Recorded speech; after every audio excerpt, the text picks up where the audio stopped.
Don't lie. This is something we learn at a very early age. Lies are bad. Lies erode trust. Lies can cause harm. Don't lie. Not lying is so important we think this is what the 9th command is. Do not lie.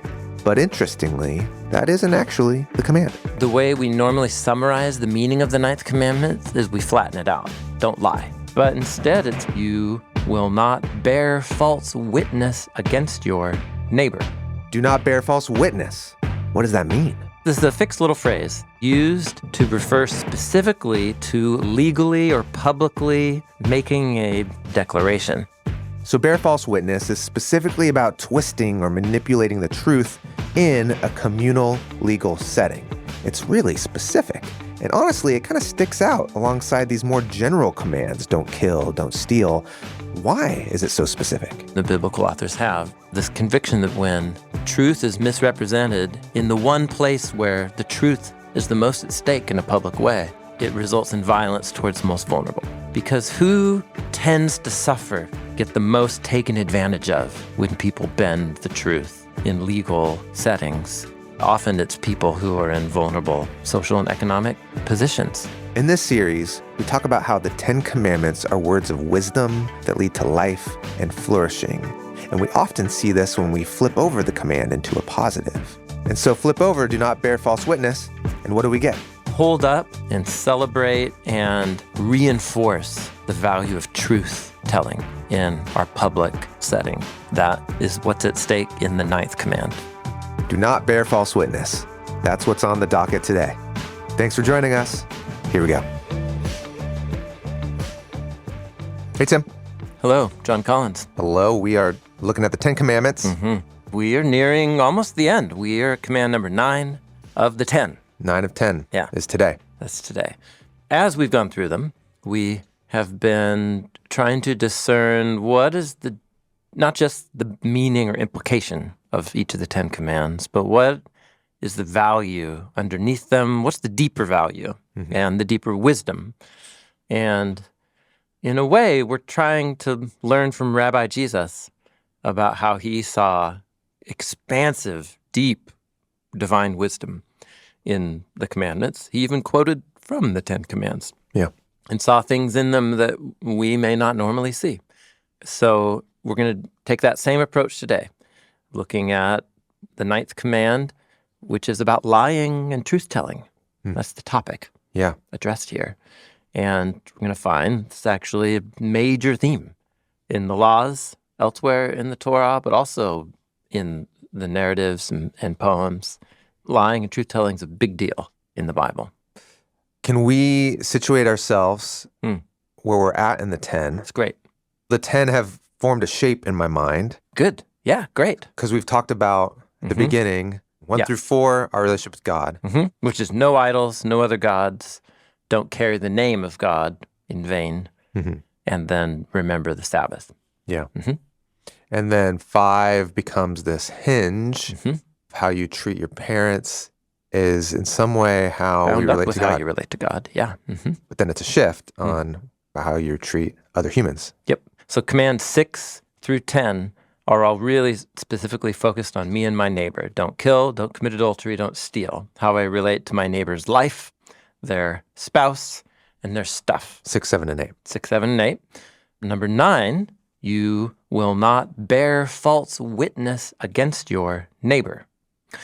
And then number 10, then having brought up the word neighbor, is going to be you will not desire your neighbor's house or your neighbor's wife, and it gives a list of all these things that belong to your neighbor. So, 6 through 10 are all bound together very clearly and specifically about how you relate to your neighbor. And this one, number 9, specifically is bearing false witness against. You will not bear false witness against your neighbor. So we're talking here about whether or not I live in my community as someone who values the truth and protect the truth and help prevent false representation of the truth in my community. That matters. That's a part of neighborly flourishing. Yeah.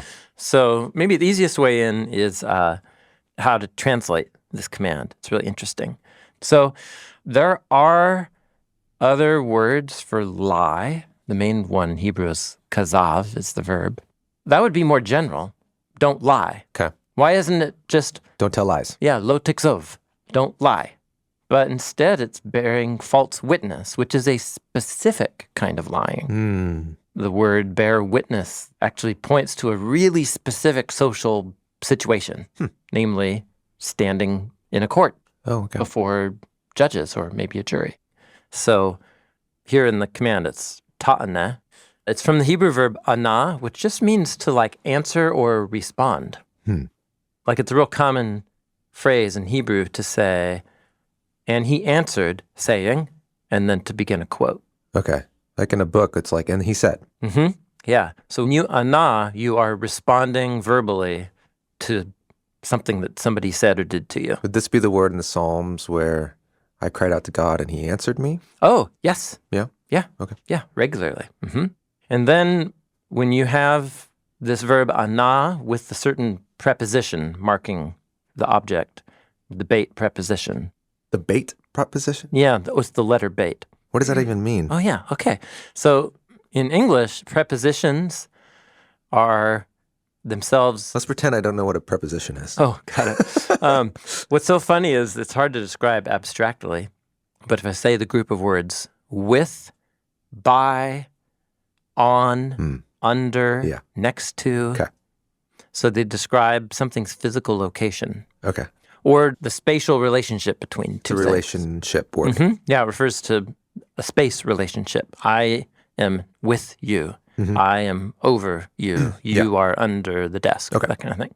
That's preposition. It's preposition. Oh, positions in the word. Yeah, I guess so. Yeah. But in Hebrew, prepositions are not always separate words. Some are. Okay. But there's a whole group of prepositions where it's a letter that you stick on to the beginning of the word that you want to mark it with. So in Hebrew, you would say, I am with the table. You would say, I am ba-table. Okay. You just put the B. So the B is with. The B, yeah. So In the table. I am ba-table. Yeah. I kind of like that. So the whole point is it's a fixed little phrase. And to respond with the bait preposition is used to refer specifically to like legally or publicly making a declaration. Here, let's just look at some examples and it'll become clear. Okay. So in the book of Samuel, there's a story about how Samuel, he's a prophet, a great prophet and priest figure. He's been leading the people, but the people of Israel want a king. They want somebody who will go fight battles for them and be like a king like the other nations. And so Samuel's, what do you say? He's miffed. He's a little insulted when he hands over leadership to this king, who's Saul. He gives this long speech. And he says, okay, I'm signing off leadership here. Here I am. Anybody around, bear witness about me. Whose ox have I taken? Whose donkey have I taken? Did I defraud anybody? Who have I oppressed? Whose hand have I taken a bribe from to blind my eyes? So he's essentially saying, look, I've done right by you all. And if there's anybody who thinks I've done wrong against them, and then he uses this phrase, bear witness, and then the bait preposition connected to the word me. Okay. So literally what he says is, respond to me. Yeah. But when he's then brings up all of these, whose ox have I taken? Whose donkey have I taken? He's asking them to like bring a legal charge. And he knows that nobody can because he's done right by them. So how you bring an official charge or bear witness in a public way to represent a claim about somebody, you use this phrase, bearing witness. Because literally this phrase you could say is, say against me. Say about me. Or say about me. Respond, with regard to me. Okay. And we would use the phrase bear witness because it's usually in a setting of make an accusation that we can all decide if it's true or not. Yeah, that's right. Okay. Yeah. Here's a couple other examples. Isaiah 59, our transgressions, O God, are multiplied before you. Our sins bear witness about us. And that's the word there. Yeah, or testify. I mean, again, it's hard to put into English, really, because what it literally is our sins respond with regard to us. Yeah, okay. But that's just a figure of speech. Yeah. It's a figure of speech for when you are making an accusation or a public declaration. Yeah, about a public claim. public claim. Yeah, it's almost like an open letter. The concept of an open letter. Okay. Or a whistleblower moment. You're going public and claiming something about another person. Okay. That's it. All right. It's what this phrase means. Okay. So, again, back to the 9th command. You will not bear witness, and then the kind of witness that you are bearing is false, is how it gets translated. Let's talk about this word false. I don't know why I like this word, but it's a really interesting word. The word false in false witness is the Hebrew word sheker. Sheker. It's just fun to say. Sheker. It's used 113 times in the Hebrew Bible. That's a lot? It's a lot of sheker. Yeah. Yeah. So let's just look at some examples before I try and give an abstract definition. Here's one from Psalm 33, verse 16. A king is not saved by a mighty army, and a warrior is not delivered by great strength. A horse is a sheker for victory. It cannot deliver anyone by its great strength. A horse is sheker. Okay. And in this context, it's unable to give you victory. Mm-hmm. So it's inadequate. Mm-hmm. Yeah, but why I read kind of the lines around it was that seemed kind of counter. It is counter. To normal experience. Yeah. Yeah, if you have a horse in battle and the other person doesn't have a horse, you're going to win that battle. Totally, yeah. Yeah. Yeah, but in the context of the psalm, it's going to say like, but kings will let you down, warriors let you down. That a horse is going to let you sheker. down. In other words, a horse is normally a sign of something that's true and reliable, but actually it's not. It's a sheker. Yeah, it's sheker. A sheker presents itself as one thing, but in reality, it's not that thing. That's sheker. Interesting. It's like an illusion? It's an illusion. Yes, illusion. It's something that betrays. It's masquerading. What was the word that we talked about earlier in the 10 Commandments about? Yeah. Oh, vanity. Yeah. Shav. Shav. Don't carry the name of Yahweh, your Elohim. In Shav. Mm-hmm. That feels similar. It is similar, actually. Sheker and Shav are Sheker and Shav are related words often in biblical poetry. Carrying the name of God in vain means something exists for a purpose, and that purpose was frustrated or compromised or didn't happen. Okay. So something is It's more about its utility. Yeah, it's made to be a thing. Yeah. And that thing. That's Shav. That doesn't happen. That's Shav. And this is similar. This is, you're putting yourself forward as if you're one thing. You're representing yourself as one thing. As one thing, but actually. But it's not. And not only is it not, it's the opposite. It doesn't. So a horse should bring victory. But actually, you could have the most powerful horse in the world. And if God isn't on your side, then it's sheker for victory. Okay. In Jeremiah 10, idols and molten images are sheker. Yeah, okay. Because there is no breath in them. They're representing themselves as a god. A god. And they're inanimate. But in fact, it's a statue. Yeah, okay. Yeah. That's a sheker. All right. This is my favorite one. All right. It's a riddle from Proverbs 25. This is so good. Clouds and wind, but no rain. A man who boasts about a gift of sheker. It's a riddle. That's a riddle? Yeah. Clouds and wind, but no rain. A man who boasts about a gift of sheker. So clouds and wind mean rain should be coming. Yeah. So it's making me anticipate the rain. But then if the rain doesn't come, then that was just a huge disappointment. And the sign that the rain was coming actually wasn't really a sign. Yeah, that's right. The sign was a sheker, I guess, in a way. Yeah, the clouds and wind are promising to offer Something that's not coming. Yeah. So they're a sheker. Yeah. And a man who boasts of a gift of a sheker is like that. Yeah. A man who boasts of a gift Of sheker. of sheker. Yeah.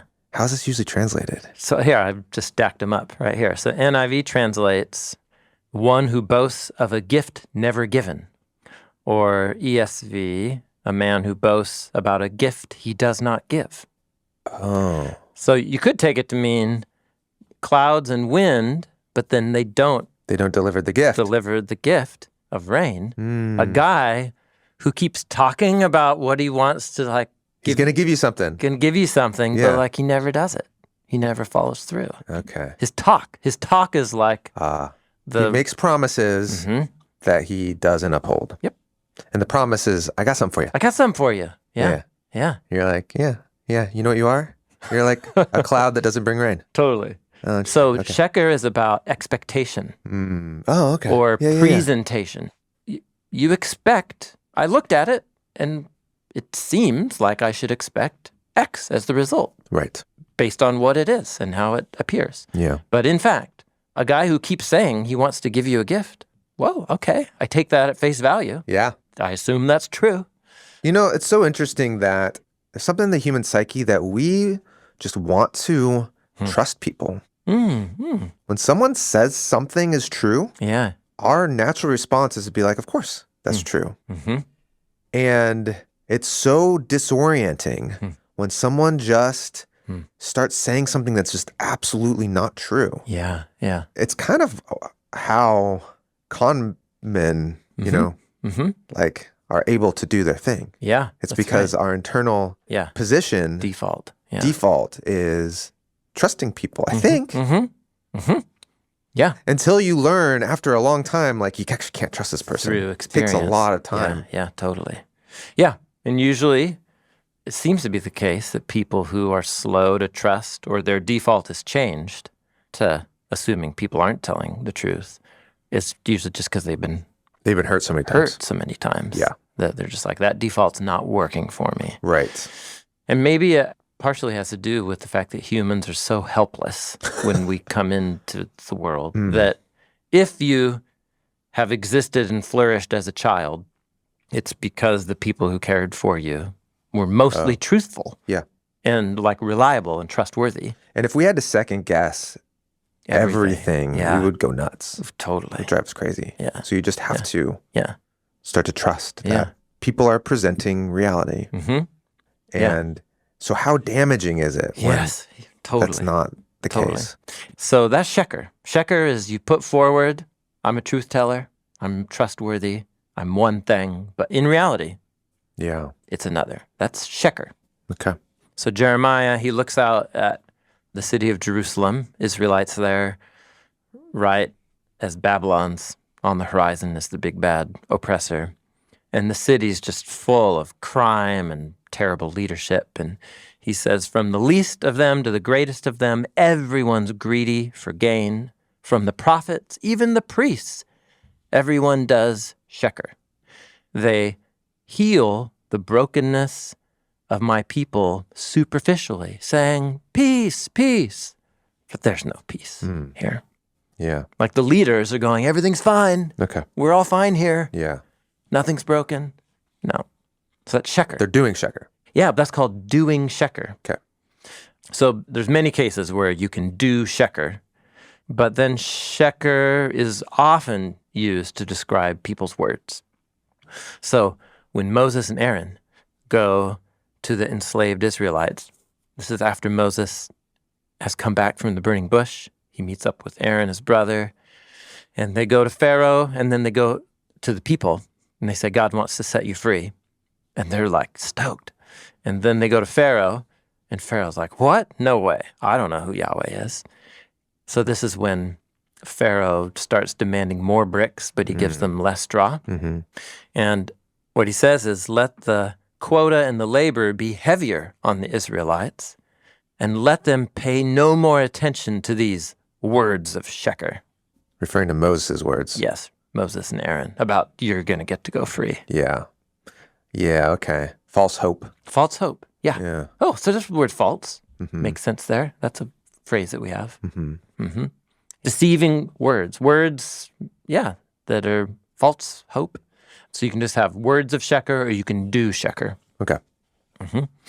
But then once you use this phrase, bear witness, and then you add sheker, now we're talking about what in our cultural setting, it's like put your hand on the Bible Yeah, courtroom setting. and you swear an oath before the court that you will tell the truth, and then you don't. Misrepresent Yeah. reality. So it's so interesting that the 9th command is actually really specific to a specific social setting, Yeah. as Now, opposed to they didn't- using a more general, like, don't speak sheker. Why wasn't the 9th command that?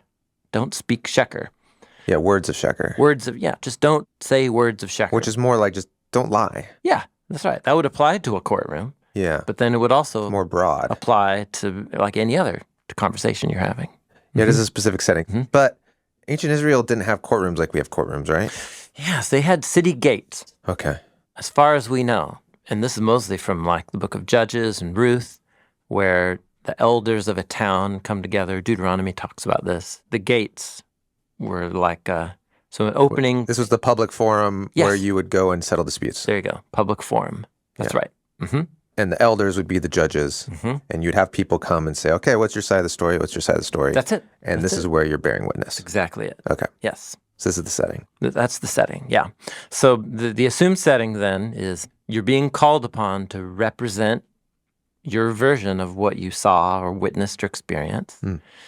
And so now you can really see the communal neighbor implications of this. Why wasn't it a prohibition of don't speak words of sheker? Yeah. Why is it bearing false witness in the city gates? Yeah, yeah. Like, why is it? So specific. Yeah, it is so specific. But maybe what's happening is that words of sheker spoken between you and me, I mean, that's pretty devastating to our relationship. Yeah. Words of sheker spoken between you and me when a dispute that we have is like going on publicly, that is not only just about you and me, but it's about how truth or falsehood between you and me affects our whole community. So it puts the focus on the community, Yes. is what you're saying. That is what I'm saying. Yeah. Because the move could have been, don't lie. No words of sheker. And then we can meditate on Right. how that applies to bearing false witness. That's right. Yep. Interpersonally. Yeah. Or in a more public way. But there's something about the way that this command is written to say, actually, I just really want you to focus on the communal aspect. Yeah. A shared commitment to truth. It's really important. So important, it's in the 10 Commandments. A communal commitment to truth.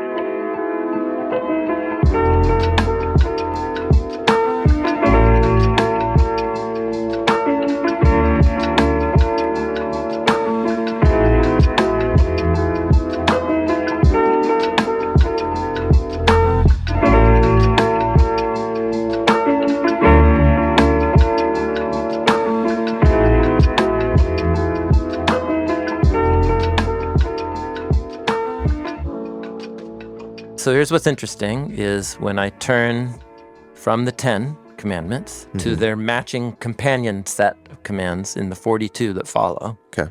these ideas get brought up again. And I'll just kind of give the punchline before.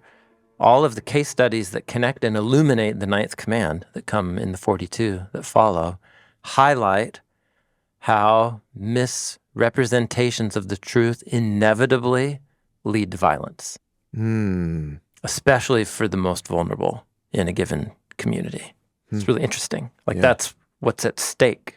And I think that there's something there that was just kind of surprised me because it wasn't where my mind naturally went.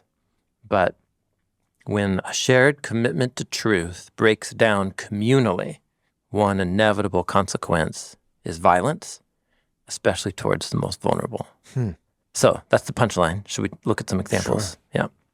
Okay, Exodus 23, verse 1, begins a whole series of case study laws that are kind of like almost little parables. And they use the language of the 9th command, but in surprising combinations. So, 23 verse 1. You will not bear a false report. So this is actually not the word bear witness. It's the word report, which just means to make something hearable. Okay. And bear is the word carry. Okay. So you will not carry a report of, and it's actually not the word sheker. It's the word shav Okay. from the 3rd command. Don't carry or bear the name of the Lord your God With shav. with false purpose. Yeah, okay. You can see how connected these words are. Very connected. Exactly. Yeah. So don't bear a false report. Don't join your hand with a wicked man to become a witness of violence. So the phrase witness of violence in English at face value just means I saw violence. Right. And that's not what it means here. Oh. It means you're a violent witness? A witness that brings Creates about violence. or creates or allows. Yeah. So this is describing a specific kind of scene here related to bearing false witness. But instead of using the language of the 9th command, we've used a bunch of synonyms, bearing a false report. But then bearing a false report is described as joining your hand with a wicked man with the result that you become a witness that leads to violence. So again, there's another specific little scenario here. I go into a public setting making a claim about my neighbor's behavior, and I know it's not true. Okay. And I have joined my hand with other wicked men in my community to do this. Okay. And as a result, my bearing witness results in violence. And why? Why does it result in violence? It's a great question. Why would it result in violence? Okay, let's look at another law that uses the same phrase, witness of violence. Deuteronomy 19:15. A single witness will not be sufficient against a person for any crime or any wrong in connection with any offense that he's committed. Only on the evidence of 2 or 3 witnesses can a charge be made. So just internalize that for a moment. It might intuitively make sense, but let's say out loud why. What's the point of this? Yeah. So, okay. So we're in a setting where, again, there's not a courtroom as we imagine it, but there are elders who are judges of sorts, and people can come and bear witness. Here's what happened. And then a decision can be made about who's in the right and who's in the wrong. And what this is saying is, if one person comes and says it, that's not enough for any sort of verdict. There will not be any sort of announcement of someone's guilt or innocence. It's not enough. Yeah. Yep. You need 2. You need at least 2. Yeah. Because one person might give a witness of sheker. Yeah. 2 people? Well, that's also still possible. Right. But it becomes a little less likely that 2 people would do that. 3? So the idea is maybe if one person, their conscience is so rotten, they'll do that. But 2 people with an equally rotten conscience, maybe. Okay. But that's the idea. So, okay, first of all, only on the evidence of 2 or 3 witnesses. If again, here's this phrase, violent witness or witness of violence rises up to accuse someone of wrongdoing, both parties to the dispute shall appear before Yahweh, before the priests and the judges who are there in those days. And the judges will diligently inquire, and if the witness is a false witness who's accused his brother falsely, then do to him whatever he meant to do to his brother. Whoa. So you will purge the evil from your midst, and everybody else will hear and be afraid and never want to commit that kind of evil among you. And the evil is the false witness. The evil is, yes, yeah. So the idea is you're bearing false witness because you know what the consequence will be. Yeah, and you're trying to get that consequence You're for trying, that person. Yeah, that seems to be what And that makes you a witness of violence. a witness of violence means. Or a violent witness. Yeah, because what I said earlier was the reason I think why the 9th command is worded in the way that it is because of this conviction the biblical authors have that when truth is misrepresented in the one place where the truth is the most at stake in a public way, You create violence. it results in violence towards the most vulnerable. Mm. Because all of a sudden, significant, life-altering legal punishments can end up getting handed out to the wrong people. Mm-hmm. So that's the violence that's in mind here. Okay. Okay, so let's go back to Exodus 23. Don't carry a false report. Do not join your hand with a wicked man and become a witness of violence or a violent witness. You will not follow after the many in doing evil. You will not testify concerning a dispute so as to turn aside after the many for distortion. That's dense. It's super dense, and the way I've translated it is actually difficult English, Yeah. but it's hyper literal. Okay. So let's say you're called upon to testify Yeah. in a dispute between two people. Uh-huh. And let's say, There's a group that says, we're going to bear false witness. We're going to take this guy out. yep, Here's the scheme. Let's get on the same page. Here's the story. that's the wicked man. That's the wicked That's man. joining your hand to the wicked men. And they say, we need you to follow this story. Mm-hmm. This is what we're going to do. Yeah. And so if you say, cool, I'm in with that. Dude, you can imagine the scene right here. Let's say you're a witness, like Yeah. in a court case. Mm-hmm. And then the night before, Mm-hmm. like a group Yeah. shady figures comes to your house. Yeah. And they're like, you're going to be on the witness stand tomorrow, and what you're going to say is Yeah. X. Okay. But that's not what happened. What you're going to say is X, Yeah. or else we're going to break your kneecaps or whatever. Okay. That's what here. So don't turn aside after the many in a way that distorts the truth. Okay, let's come back. Here's the next sentence. And a poor man, you also will not show preferential honor in his dispute. Oh, okay. That's interesting. So it's almost, we have three different laws next to each other, and you're just supposed to be like, how do they relate?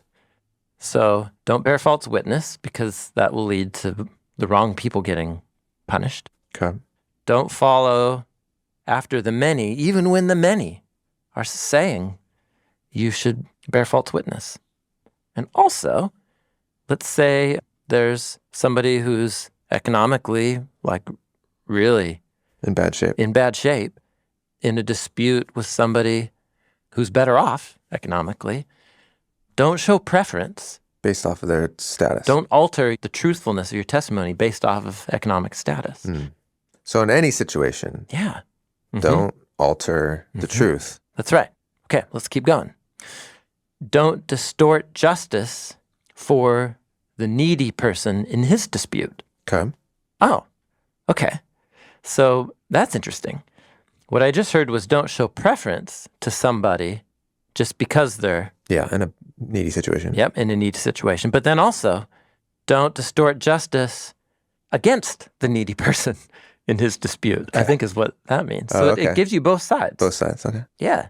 Keep, this is verse 7, no? Keep far away from a sheker, a word of sheker. Okay. Do not kill the innocent or the righteous one, because I will not declare the guilty to be righteous. Do not take a bribe, because a bribe blinds open eyes, and it subverts the word of the righteous. Do not oppress an immigrant, because you know what it means to be an immigrant, because you were immigrants in the land of Egypt. Dude, this is a great example of the laws in the Torah. They'll just put these little bundles in front of you, and you're not told explicitly how they work together, but they are bound together to force you to meditate on a bigger set of values here. It's a lot to keep track of. It is. Each one of these little sayings is like a little world unto itself. Yeah.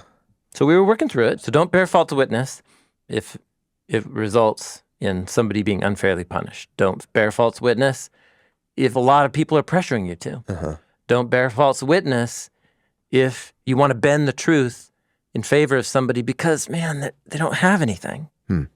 But also, don't bear false witness to take advantage of somebody if they don't have anything. Yeah. Yeah? Keep far from, Just keep Words of sheker. far away from Yeah. words of sheker. and then Don't kill the innocent. Ooh, so yeah, we're back to the witness of violence. Don't do anything that would bring about capital punishment on the wrong person, on the innocent. Okay. Like the ultimate tragedy here is that bad turns into good, good turns into bad. The innocent are guilty and the guilty are innocent. You don't want to live in that world. Keep far away. Ooh, and that's true, man. I don't want to live in that world. Yeah. And don't take bribes. And then immigrants. Don't oppress an immigrant. Yeah, that feels completely in left field. Yeah, okay, yeah. So let's meditate on that a little more. So why are the economically poor and needy or the immigrant brought up? So they're first brought up with, you might be tempted based on somebody's economic situation to bend the truth, whether they're rich or whether they're poor. Don't do that. As impartial as you can possibly be. Yeah. Like that's the ideal. But then also, I think we're bringing up people who are economically or socially vulnerable because who tends to suffer? Who tends to, on your statistical average, get the most taken advantage of when people bend the truth, right? In legal settings. It's usually people who don't have high social standing. Yeah. They don't have the friends. They don't have the connections. Yeah. Or the resources. In our case, to like hire the best lawyer or something, right? Right. And that's really profound that that's being highlighted here, I think. Yeah. The immigrant and the needy and the poor are especially vulnerable when people in more secure social positions can rig the courts. I mean, essentially. Yeah. It's just so interesting. Like, this is clearly not just a modern issue. Yeah. Like, this is an issue that's plagued human societies from the very beginning.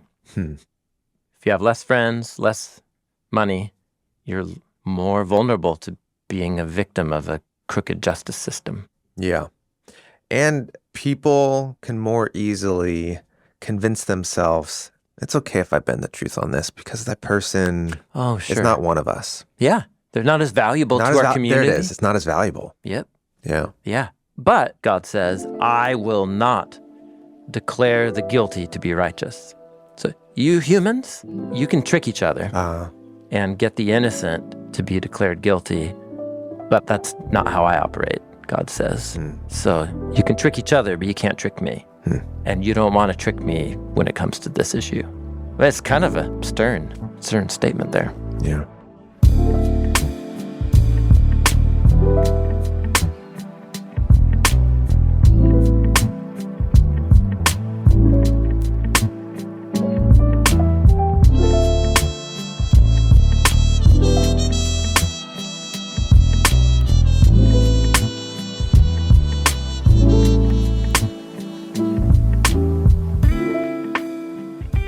So, the 9th commandment to not lie actually is about not bearing false witness in a legal dispute. Why is that? Right? That was kind of the question that I was trying to pose. Right. And if you look at the mirror of the 9th command in the 42, it's this section we're looking at. And where it's really focusing is about how a crooked legal system of settling disputes tends to follow a pretty predictable pattern about when the wrong people get punished or have to suffer consequences. It is not just innocent people, though that's true, but often it's people who are in vulnerable social and economic positions. And that is something God really wants to prevent. And then the last line says why. First of all, you can't trick me, God says. And you yourselves know what it's like to be immigrants. You were immigrants in the land of Egypt. So if Israel is meant to be the light, right, the light shining in the darkness in the city on the hill, God really wants to have even their communal justice systems stand apart from the typical types of corruption and distortion that they're liable to. So I asked, why does bearing false witness lead to violence? And you said that's a good question. And I don't know if we've fully answered it. Oh, okay. Even though when I bear false witness, my hand is not bearing the knife that stabs you in the chest. Sure. But in a way, Yeah. let's strip away all the formalities. You're the one stabbing them. If they end up, getting some retributive punishment because of your false witness. Let's just name what's really going on. You're a witness of violence. It's just such a striking phrase. Yeah. Violent witness. Right. Because witness is something you do with your words. You bear witness. But in reality, those words are weapons. Okay, so the ninth command, it's do not bear false witness.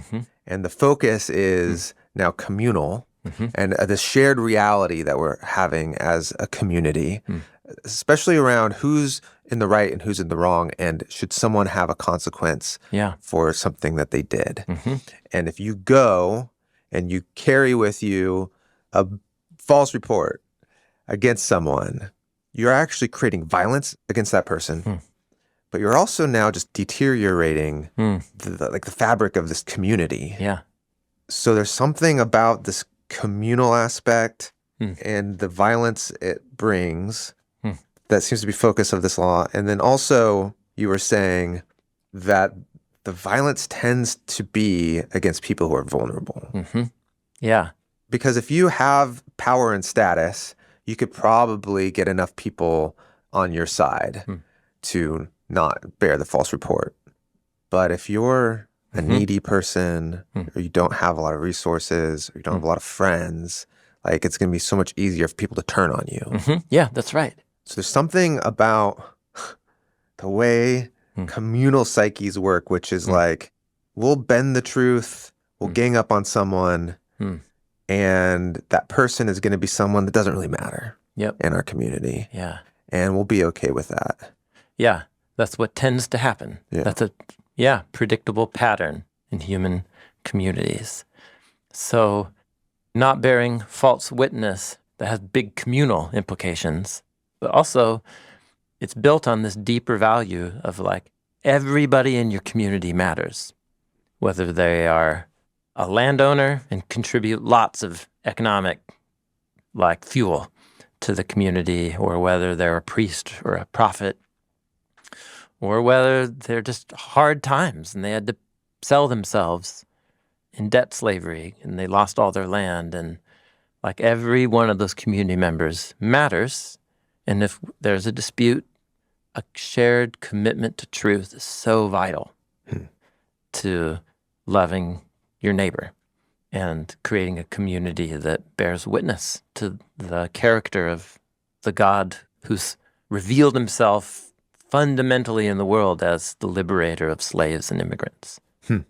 Yeah, what kind of community is going to carry God's name most faithfully? Oh, and isn't it interesting that don't carry the name of God in futility or vain? Shav. Yeah, for shav.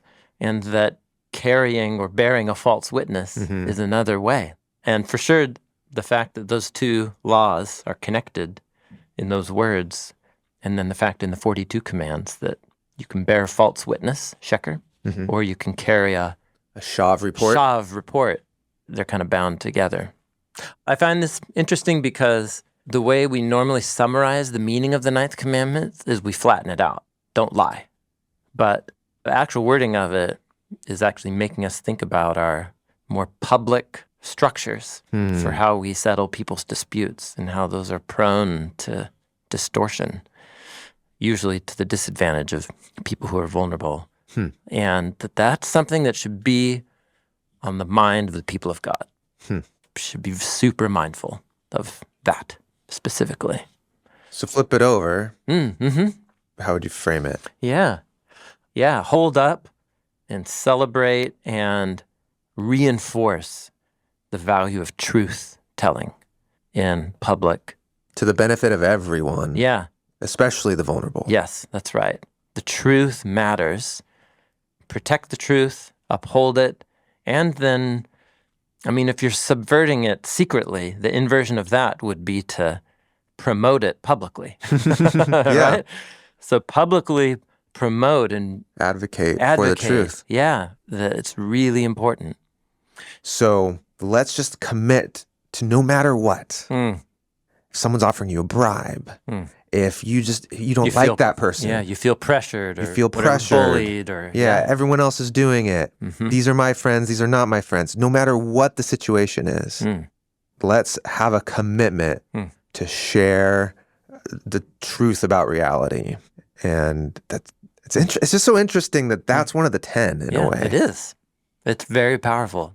And let's ponder the significance that shared public communal commitment to truth, to the promotion and sustaining an environment of equity and justice, that is what's at stake in the 9th command of the 10 Commandments. It's not just don't lie. Yeah. It's a very specific form and institutional setting, communal setting of lying that's under the microscope here. And apparently, God's wisdom thinks that we need to take that very seriously. As the covenant people of God. It's sending my mind in a lot of places. And that's probably happening for a lot of our listeners too. So let's let the Holy Spirit take this wisdom and send our minds to all the places that it needs to go, because I'm thinking of so many contemporary public situations that come to mind right now. Here's what I feel like right now. I feel like this is a moment where Jesus would say, if you have ears, you should listen. Thanks for listening to Bible Project Podcast. Next week, we finish the 10 Commandments with the final command. Do not covet. Or, as we translate it from Hebrew, do not desire your neighbor's house, wife, and, well, a bunch of other things. This command sounds different from all the others because it is. All the other commands refer to behavior that is observable: adultery, stealing, bearing false witness in the public setting. Desire is completely internal. Bible Project is a crowd-funded nonprofit, and we exist to experience the Bible as a unified story that leads to Jesus. And everything that we make is free because of the generous support of thousands of people just like you. Thank you so much for being a part of this with us. Hi, my name is Andrew, Michaela, Gabe, and Savannah. And we're from Florida. I first heard about the Bible Project from my college class and the extra resources our professor gave us for the classes we were taking. I use the Bible Project to learn more about the Bible and then to help others learn more about it as well. My favorite thing about the Bible Project is definitely the podcast. I've listened to every single episode, and it has helped me learn and grow more than anything else. We believe the Bible is a unified story that leads to Jesus. Bible Project is a nonprofit funded by people like me.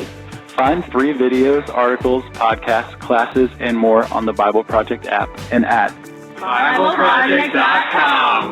Let's go. Okay, hold on. Pound, and then... Hi, I'm Bradley Mummy. I am from Dallas, Texas, and I right now oversee the security of our tech systems to make sure that our data is secure and our systems that we build are secure. I think if I could pick a superpower, I would be able to understand and speak any language. We just went to Paris with my wife, and we have a nearly 3-year-old. The jet lag of the first day meant that every conversation I had with a French person just froze. But by the end, I was able to say some French, and then they're like, okay, they accommodate you. And I think it opens your experience up just to see people on the other side of the world living their life. There's a whole team of us that make the podcast come to life every week. For a full list of everyone involved in this episode, check out the show notes wherever you stream the podcast and on our app. See you later.